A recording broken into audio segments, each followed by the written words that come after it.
mí no me quita el sueño que ninguno de los funcionarios del gobierno nacional me amenace. Y lo digo con toda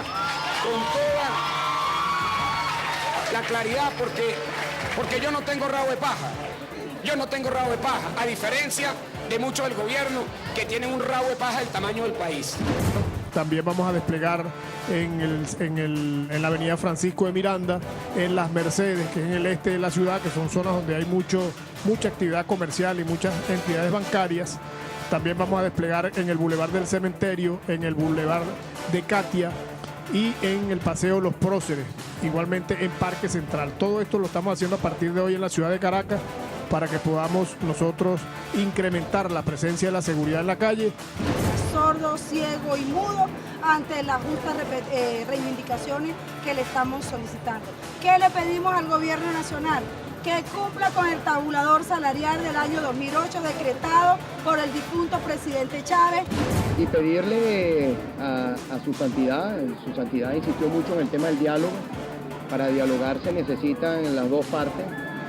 Nosotros estamos absolutamente dispuestos a dialogar sobre la base de la verdad, sin chantaje, sin una pistola en la cabeza.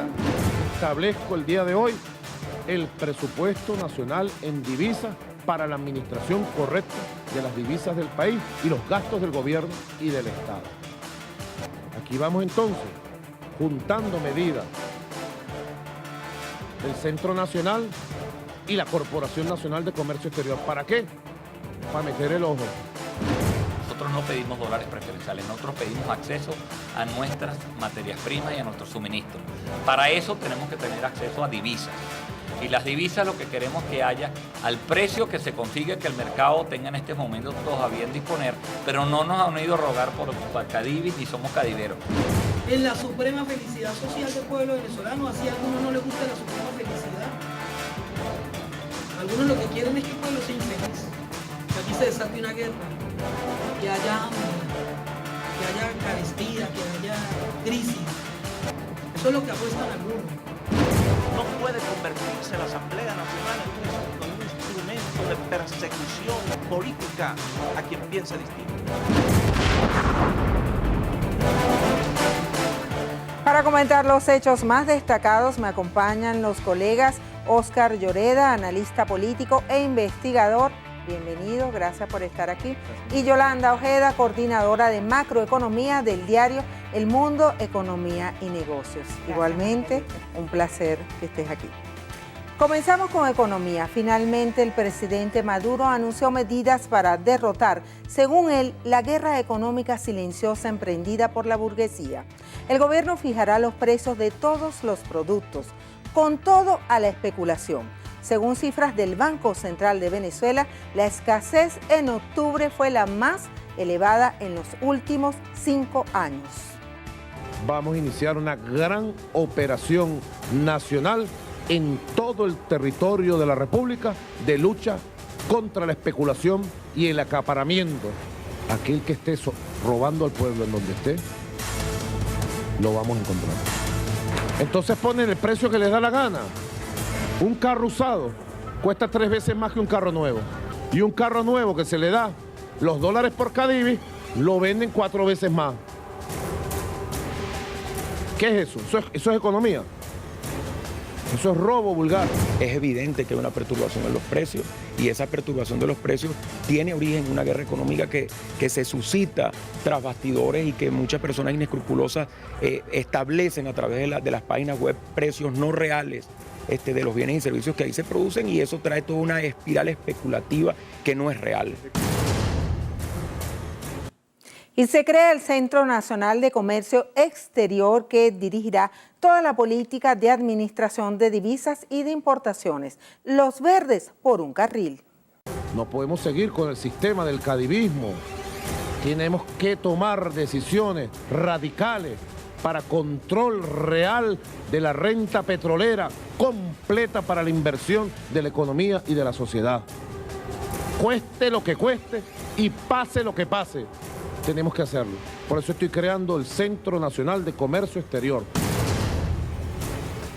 Un estudio de Data Analysis señala que el 65% de la población no cree que la escasez se deba a una guerra económica. Le pregunto a los dos, ¿cómo ven las medidas económicas anunciadas por el gobierno nacional y si ustedes creen que realmente van a enfrentar la escasez, el desabastecimiento, la llamada especulación y van a poner orden en el sistema de divisas en el país? Yolanda. Bueno, Margarita, yo creo que se va a profundizar el tema de escasez y desabastecimiento porque el gobierno no está atacando el problema clave que es las distorsiones económicas. Se piensa que la especulación es porque los empresarios están poniendo los precios que quieran y lo que está en juego es que hay un exceso de liquidez en la economía, hay poca producción nacional, por lo tanto esos bolívares están corriendo detrás de pocos productos. Hasta que eso no se resuelva, por supuesto vamos a tener escasez, desabastecimiento y atacar la especulación de esta manera muy punitiva, pues inhibe más bien la inversión privada en Venezuela. Oscar. Fíjate, yo sí estoy de acuerdo con Yolanda en que hay una serie de distorsiones económicas, solo que habría que también buscar cuáles son las causas de las distorsiones económicas que existen en Venezuela, ¿no?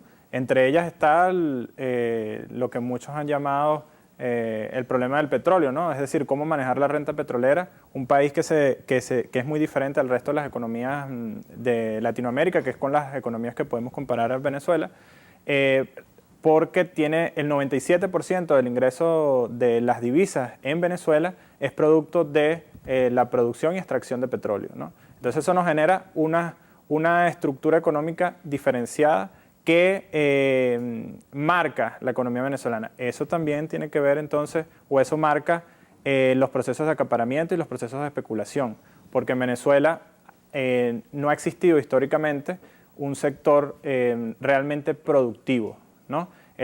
Los sectores económicos venezolanos se han concentrado básicamente en el comercio, ¿no? Eso es un elemento histórico, ya que siempre ha habido disponibilidad de divisas. Entonces habría que ver cómo el gobierno venezolano, en este caso, logra redirigir o colocar las divisas que entran en el tema productivo, ¿ok? Pero para eso también es necesario la convergencia de diferentes factores en el país. Y creo que el tema económico en este momento y durante los últimos 14 años quizás en Venezuela no pasa exclusivamente por factores de carácter económico, sino que pasa por factores de carácter político. De estos anuncios, ¿cuál les parece el más importante? De todos los anuncios del presidente. A mí me parece que un tema importante lo del presupuesto en divisas, pero todavía no está claro si se va a centralizar las divisas en ese presupuesto, va a haber mayor transparencia. Acuérdense que el Banco Central de Venezuela fue limitado en sus funciones de resguardar las reservas internacionales. A los venezolanos y a los periodistas en general nos gustaría mucho esa buena noticia de que todos los recursos en divisas fueran al Banco Central de Venezuela, como lo ordena además la Constitución, y que no hubiesen tantas estructuras paralelas en bolívares y en dólares. No, que el Banco Central tenga resguardadas las divisas y entregue a la economía los bolívares necesarios para su desarrollo, y esas divisas queden respaldadas en el Banco Central. Si en estos momentos las reservas internacionales tuvieran 100.000 millones de dólares, que es lo que pudiera tener si no hubiese existido el Fonden, pues no estuviéramos hablando de tipos de cambios paralelos ni negros, ese no fuera el problema de Venezuela, porque la liquidez dividida con las reservas internacionales nos diera un tipo de cambio casi que al oficial. Entonces, el problema es buscar no hacer atomizar las divisas, porque eso crea un daño superior a la economía y de verdad que no veo que haya un plan todavía. Hay unos anuncios, pues los anuncios están todavía en pleno desarrollo, porque lo que nosotros conocemos como planes económicos inmediatamente se ejecutan. En estos momentos se está definiendo ese nuevo sistema que va a absorber a Cadivi, que va a absorber a SICA. Hay muchos temores, la gente no sabe exactamente qué va a pasar. Centralizar la economía, se habla de un centro o una corporación de importaciones para empresarios honrados. La verdad que no sé cómo se pudiera calificar, al empresario honrado. No sé cuál es la primera categoría. Empresa que acapare, empresa que será tomada, lo dijo el presidente Maduro durante su intervención en cadena nacional. Claro, lo que pasa es que fíjate, desde el punto de vista incluso legal y de códigos normativos, uno puede encontrar que la usura está penada en casi que en todos los códigos que podemos encontrar en el mundo, ¿no? En las relaciones económicas. En Venezuela nosotros encontramos que hay negocios o hay comercios sobre todo que ganan mucho más del 100% del precio original de la mercancía y en algunos casos eso es injustificado. Yo creo que la tendencia a llamar empresarios honrados creo que va por el respeto también que puede tener un empresariado por los ciudadanos en común. Y en ese sentido, para tu pregunta, Margarita, yo creo que es relevante las medidas en lo inmediato que se puedan tomar para ayudar al pueblo en un momento en que las grandes empresas, sea por las condiciones económicas actuales, están aumentando los precios de forma exagerada y están limitando también de alguna forma o están afectando la posibilidad de consumo de materiales o de productos de primera necesidad en algunos casos. Entonces, fíjate, ahí para redondear la idea, hay unas medidas que van, creo yo, ligadas o que se van a tomar también, ligadas al contrabando de extracción, ligadas a la limitación de la oferta, que es la sustitución que han venido generando algunos empresarios a los productos que están regulados, ¿no? Los productos regulados han empezado a aparecer, pero en otras condiciones, condimentados, con diferentes elementos que paradójicamente le aumentan el precio 3 o 4 veces, ¿no? Sin ninguna relación de estructura de costo. Y segundo, que algunos empresarios también han decidido limitar o disminuir la producción de sus productos. Claro, yo creo que la principal usura en esta historia es la inflación. La inflación es lo que te lleva a una distorsión que los empresarios señalan. Si hay una economía controlada con una inflación tan alta, ¿cómo haces para cubrir los costos? Yo creo que ese es un problema también que hay que atacar. Vamos a ver, las reacciones no se hicieron esperar. Medidas circunstanciales. Que no se puede acaparar el producto que no existe. Nuestro planteamiento es que no se está produciendo en el país lo suficiente para atender las necesidades del pueblo venezolano. Ese es el planteamiento de fondo. Se ha pretendido sustituir con importaciones lo que antes se producía en el país y esto ha sido un modelo que hoy en día empieza a hacer agua. La situación se agrava más cada día y desde el lado del gobierno no se presenta un plan creíble que pueda realmente enfrentar con éxito y que tenga la aceptación o la credibilidad del pueblo venezolano como una vía para solucionar la crisis. Hay informaciones de prensa que señalan que hay un alza de más de 57% y es acumulado en alimentos y bebidas. Oscar. Claro, fíjate, efectivamente ha habido una inflación, que ese dato que tú dices creo que proviene del Banco Central, de hecho, ¿no?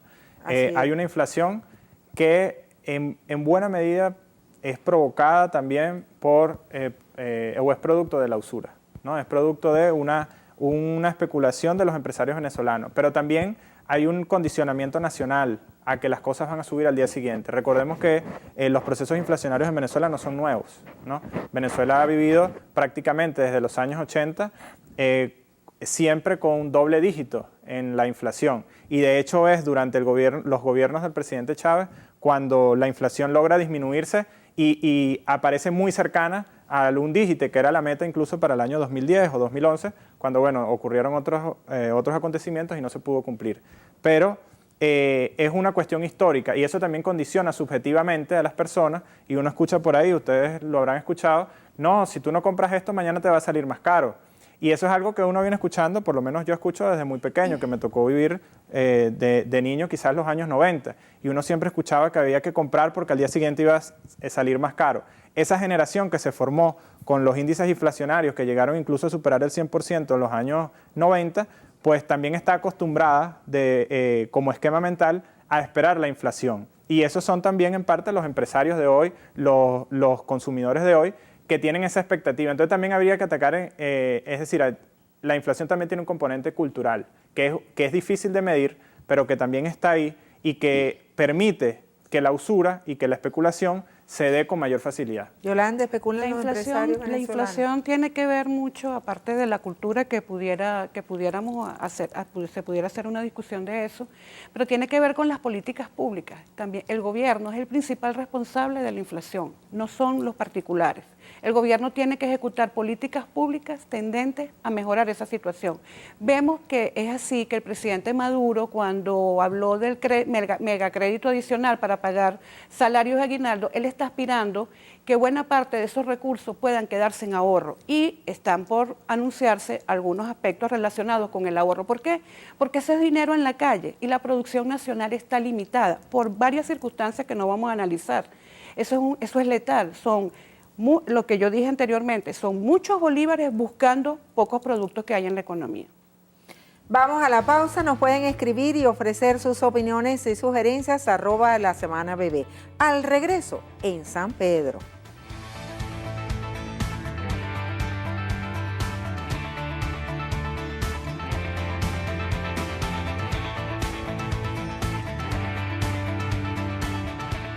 ¿Cuáles pueden ser los efectos de las medidas anunciadas por el presidente Nicolás Maduro en materia económica? Conoceremos el análisis del economista José Manuel Puente este domingo Al Descubierto. Al Descubierto, este domingo a las 11 de la noche por Venevisión.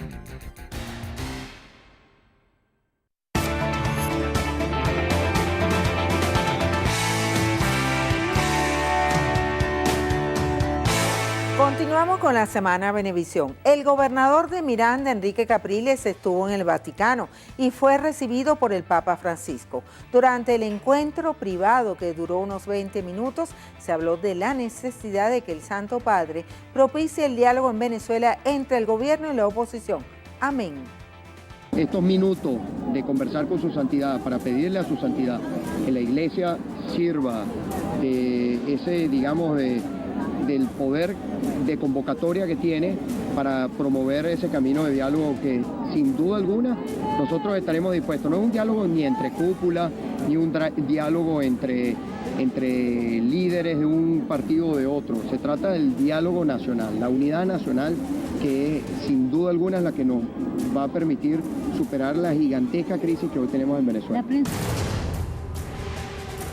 La pregunta es, ¿estará dispuesto el Papa Francisco en mediar y en propiciar el diálogo en Venezuela tal como se lo solicitó Capriles? Oscar. Fíjate, yo creo que lo primero que habría que señalar aquí es que el Papa es el jefe de Estado, y como jefe de Estado también tiene una serie de intereses políticos, una serie de intereses económicos, ¿no? Históricamente a nosotros nos han querido decir o querido vender la tesis de que la Iglesia es, dado que tiene esa conexión con Dios o espiritual, entonces es pulcra, es limpia, y bueno, la historia de la Iglesia en estos últimos 200 años nos demuestra las posibilidades de apoyo a cuestiones que no serían moralmente aprobadas por los principios cristianos y por los principios católicos en este caso, ¿no? Entonces, en primer lugar, habría que señalar el contexto. Es un jefe de Estado que también tiene intereses políticos e intereses económicos. Por lo tanto, ese diálogo que pudiera él promover en Venezuela también tiene unos intereses económicos y unos intereses políticos. El presidente Chávez muchas veces, en reiteradas ocasiones, recordó cómo los nuncios apostólicos estuvieron involucrados en diferentes actividades políticas en Venezuela, y eso no ha sido secreto para nadie, ¿no?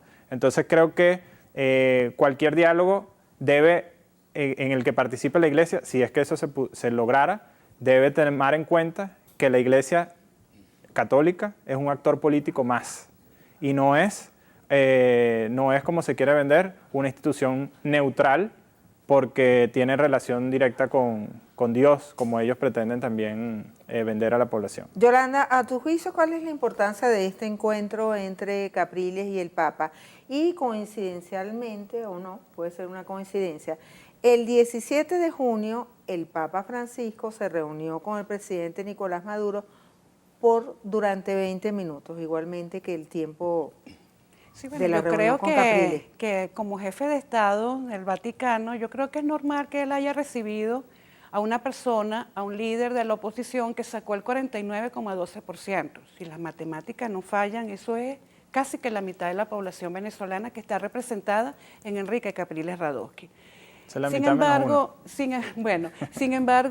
uno puede pensar que, como dice mi colega, que pudiera haber algunos intereses. No, el Vaticano, como cualquier presidente en el mundo, está obligado a recibir a unos y a otros. Tenemos una manía ahora en Venezuela que solamente deben de recibir solamente a los que están en el poder. A jefes de Estado. La llamada Cuarta República, siempre venía algún presidente y si estaba Acción Democrática, COPEI pedía una reunión con el presidente. Ahora eso es como un pecado. Yo creo que esto se restituye, porque al final el Vaticano es democracia. O sea, la democracia tiene que funcionar con unos y otros. Hablando de gobernadores, el Consejo Federal de Gobierno aprobó fondos para las regiones. El vicepresidente Jorge Arriaza señaló que se asignarán recursos según las necesidades, aplicando el principio socialismo chavista. 2 gobernadores de la oposición asistieron a la cita, pero le fue negado el ingreso a la representante del Estado Miranda. ¿Por qué será? Que no es delegable la plenaria del Consejo Federal de Gobierno, es para que asistan los gobernadores y gobernadoras. De hecho, estaban aquí prácticamente todos los gobernadores y gobernadoras, incluyendo el gobernador de Amazonas, el gobernador de Lara. Cosa rara, no vino el gobernador del estado Miranda. El gobernador del estado Miranda no asistió porque ese día fue la audiencia con el Papa Francisco en Roma. ¿Es político este contrapunteo o es económico? Porque finalmente se aprobaron recursos para las regiones.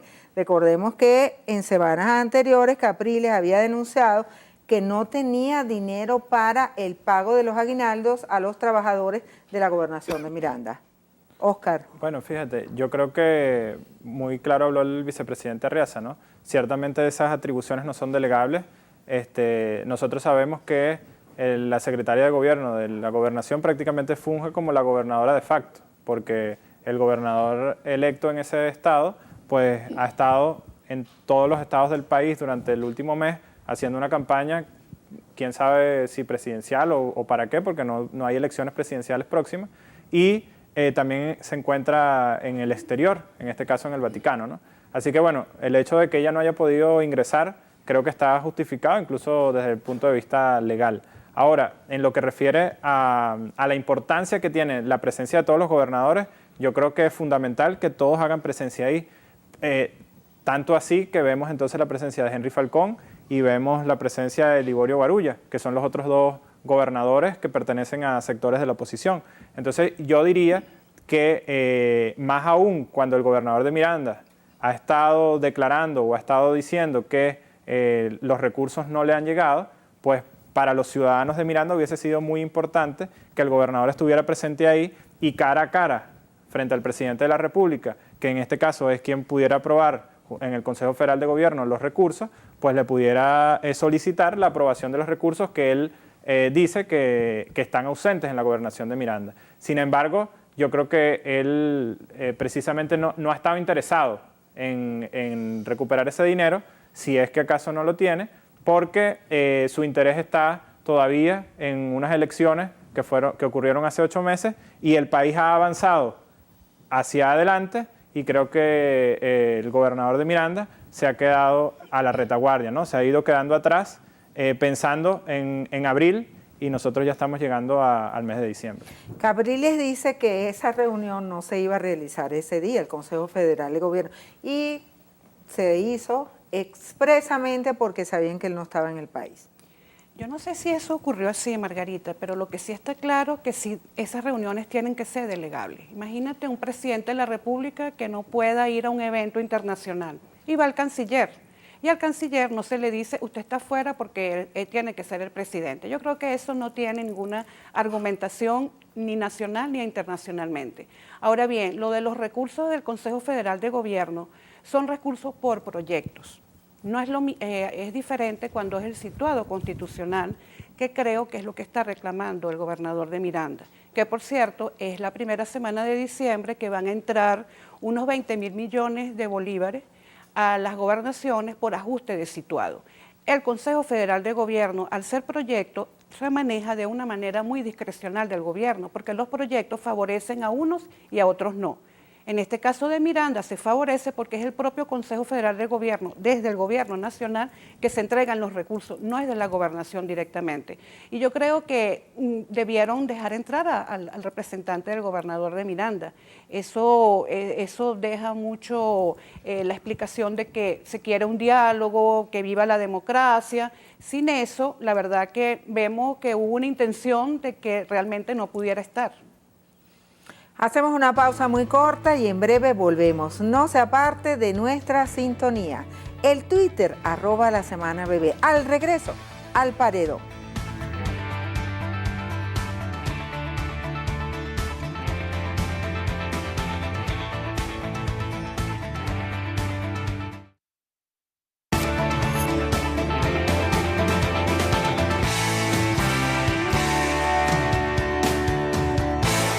Seguimos en la Semana Venevisión. El TCJ dio luz verde para investigar a la diputada María Mercedes Aranguren por presuntos hechos de corrupción durante su paso por la gobernación de Monagas.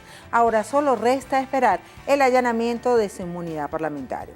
La próxima semana la Asamblea Nacional va a proceder a allanarle la inmunidad parlamentaria a esta diputada y esta misma semana el presidente Nicolás Maduro habló del habilitante y dijo que esperaba que la próxima semana le aprobaran la habilitante como un instrumento para enfrentar la especulación, el desabastecimiento, la crisis económica, para enfrentar la llamada guerra económica. Y habló incluso del diputado 99, el 100, el 101. Yolanda.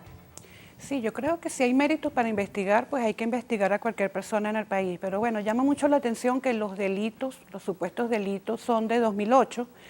De 2008 hasta la fecha, pues pareciera muy extraño que empieces a investigar ahora. En el 2010 ella fue postulada por el Partido Socialista Unido de Venezuela, lo que hace suponer que todo indica que están buscando de verdad al diputado 99 para la ley habilitante. Es lo que uno puede suponer que está ocurriendo, porque además en el pasado reciente, cuando el presidente Hugo Chávez planteaba y quería una ley habilitante, eso se aprobaba inmediatamente, porque no había que buscar un 99, no había que buscar 1, 2, la mayoría estaba.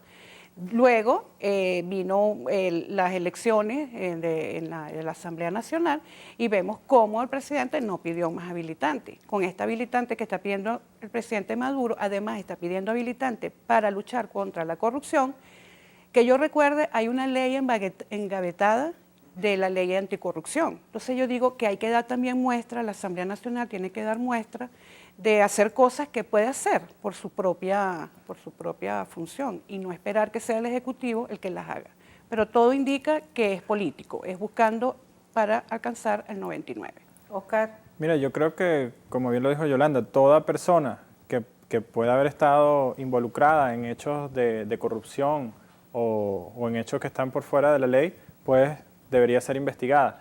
Yo creo que el gobierno ha estado dando una muestra, por lo que uno ha venido viendo durante el último mes, por lo menos, últimos 2 meses, en demostrar que la lucha contra la corrupción va contra tirios y troyanos, ¿no? Es decir, la lucha contra la corrupción no es solamente una bandera para poder atacar al sector que adversa al proceso bolivariano, sino más bien es una búsqueda por limpiar, por hacer una especie de limpieza, de moralización de la sociedad venezolana que probablemente ha caído durante los últimos 20, 30, 40 años en una espiral de corrupción que todos nosotros parecemos incluso impulsar desde nuestra cotidianidad. Si tú ves, yo recuerdo hace pocas horas yo veía un mensaje de una persona en el Facebook que decía ¿quién tiene un contacto en el SAIME?, ¿no? Colocaba en su Facebook, ¿no?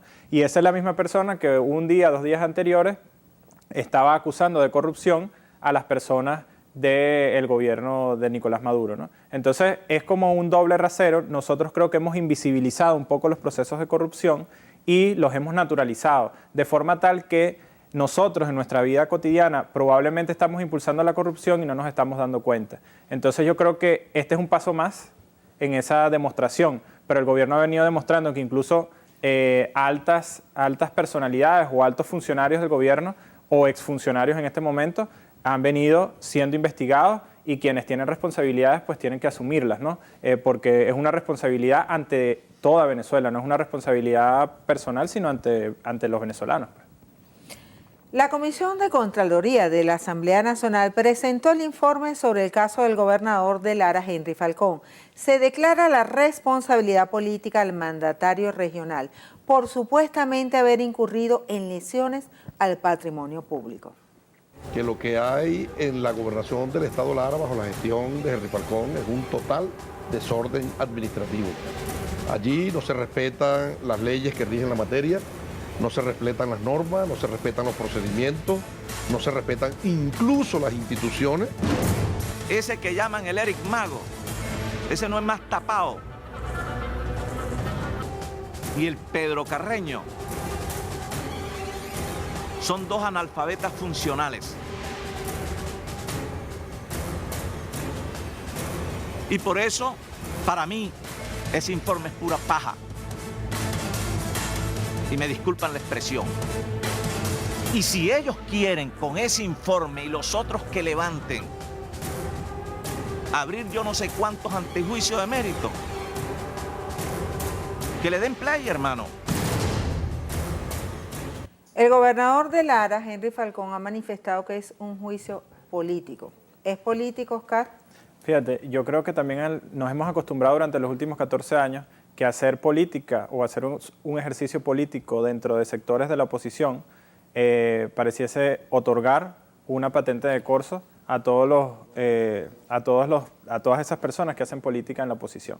Entonces, yo creo que muchos gobernadores de oposición, muchos alcaldes de oposición pueden haber estado involucrados porque han estado pendientes mucho más tiempo de la política nacional. Es el caso por lo menos del gobernador Enrique Capriles y el caso del gobernador Henry Falcón, que han estado ocupados más de hacer una política nacional de sus aspiraciones personales que de los propios elementos y de sus propias funciones.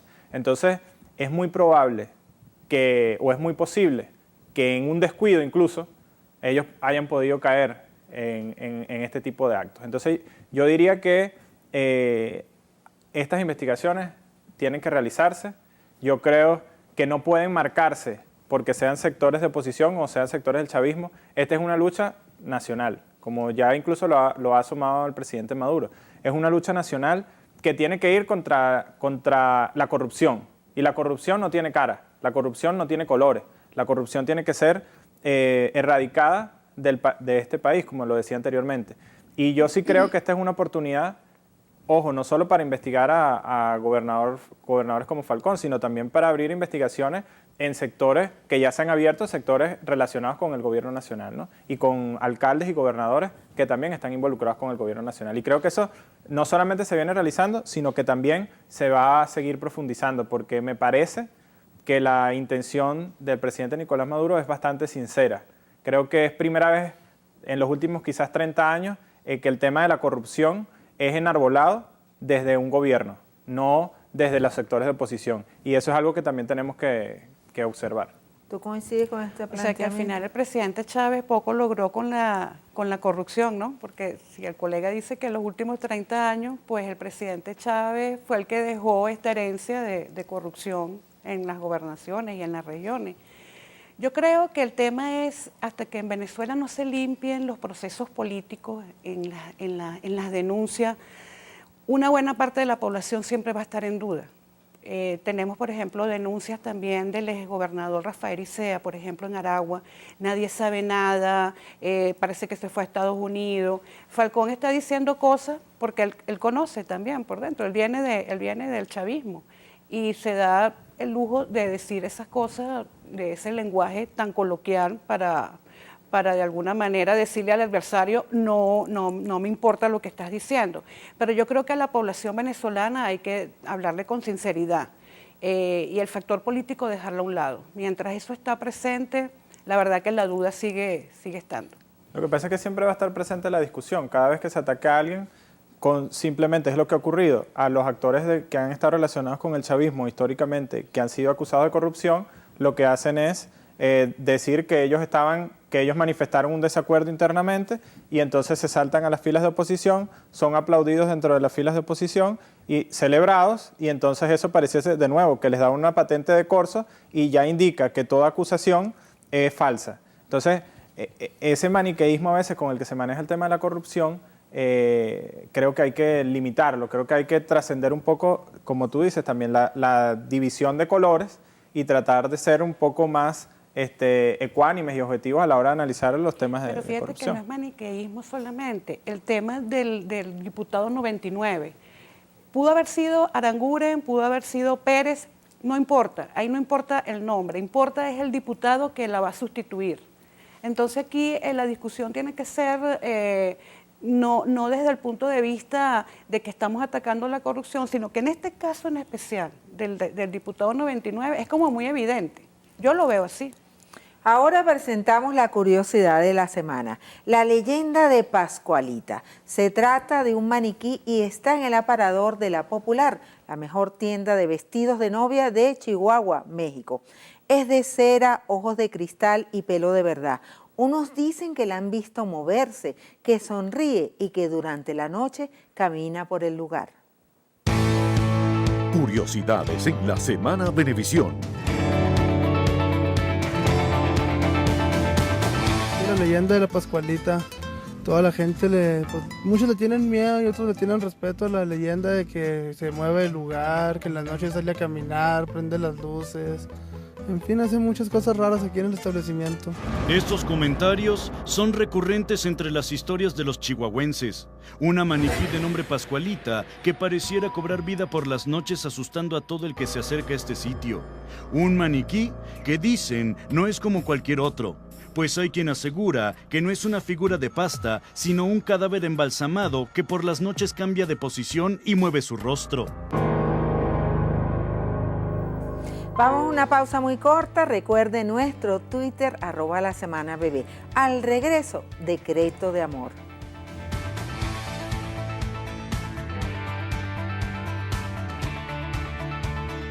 ¿Cuáles pueden ser los efectos de las medidas anunciadas por el presidente Nicolás Maduro en materia económica? Conoceremos el análisis del economista José Manuel Puente este domingo Al Descubierto. Al Descubierto, este domingo a las 11 de la noche por Venevisión.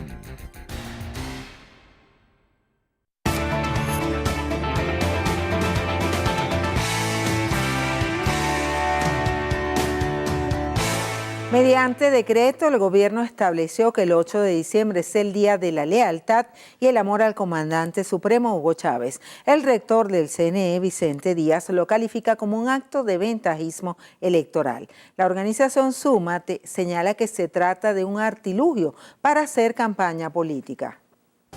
Y a partir de este primer año, bueno, este año coincide con unas elecciones, iremos a votar. Cada quien votará por quien le dicte su voluntad política.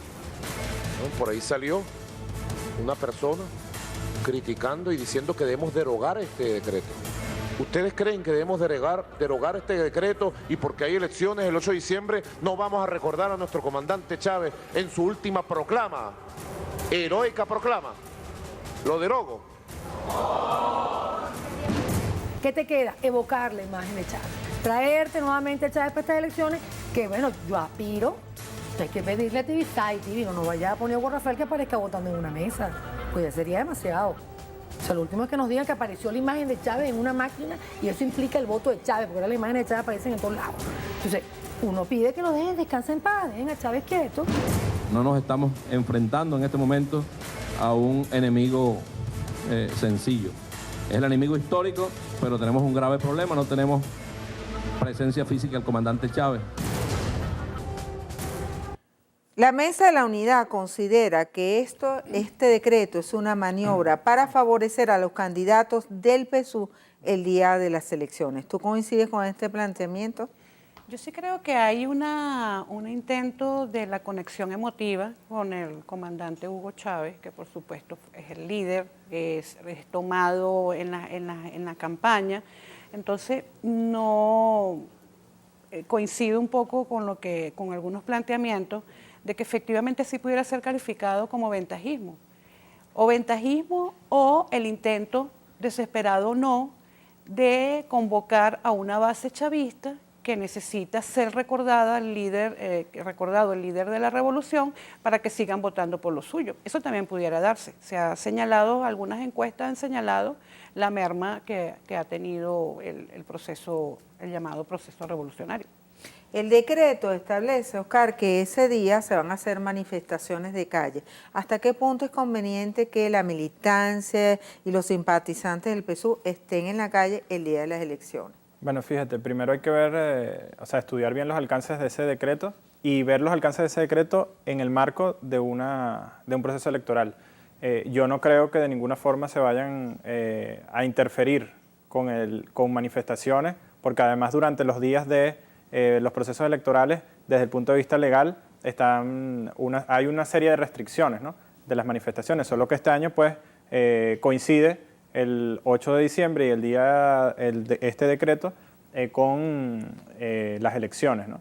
Ahora, yo no creo que sea ventajismo, pues yo quisiera que me explicaran en qué sentido esto representa una ventaja, porque incluso yo se lo preguntaría a muchos actores de la oposición que durante los últimos años, sobre todo el año pasado, estuvieron repitiendo que el presidente Chávez, pues nadie lo quería en el país, que el presidente Chávez no tenía apoyo popular. Entonces más bien sería un flanco favor, si uno lo ve desde ese punto de vista, sería un flanco favor que estarían haciéndole a la oposición, evocando la figura de una persona que, según los análisis de los sectores de oposición, nunca fue o perdió el encanto o esa relación de amor y esa relación de cercanía con la población. Ahora, si trascendemos un poco ese análisis de la oposición, yo creo que efectivamente sí, probablemente exista una conexión simbólica, una conexión emocional que no creo tampoco que tenga mayor repercusión en términos electorales, ¿no? El país ha estado históricamente dividido, ¿no? Históricamente dividido entre unos sectores que han sido incluidos dentro de las políticas públicas y que fueron incluidos hasta el año 99 y unos sectores que aparecieron, que de alguna forma irrumpieron en la escena a partir de la llegada del presidente Chávez, ¿no? Entonces, el país ha mantenido esas, digamos, dos mitades, ¿no? Dos mitades que, por supuesto, están en contacto, que se entrecruzan, que no son puras, que tienen de diferentes sectores, pero que en todo caso están bastante definidas en su rol histórico.